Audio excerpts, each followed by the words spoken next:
ناصر صدر.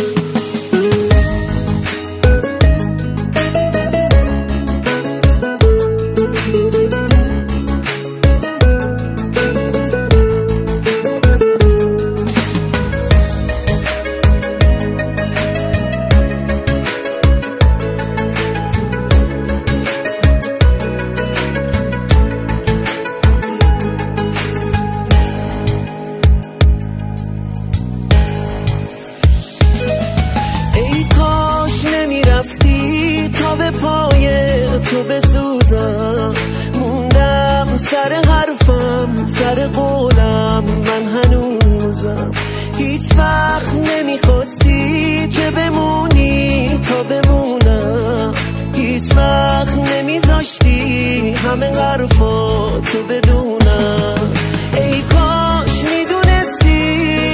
از وقتی که رفتی من کسی ندارم ای کاش نمیرفتی ای کاش نمیرفتی ای کاش میدونستی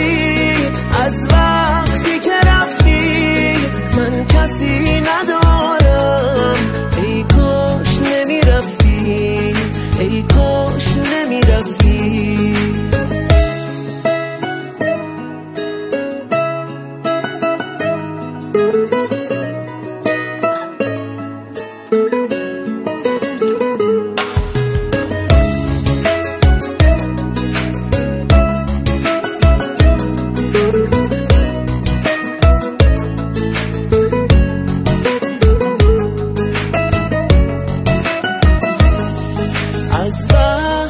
رفتی دیگه چشمام سو نداره این خاطره تلخ منو تنها نمیذاره خیلی سوت و کوره خونه بی تو گل نازم من فکر نمی کردم توی این بازی ببازم ای کاش میدونستی از وقتی که رفتی من کسی ندارم ای کاش نمیرفتی ای کاش نمیرفتی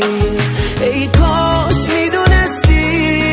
از وقتی که رفتی من کسی ندارم ای کاش نمیرفتی ای کاش نمیرفتی ای کاش نمیرفتی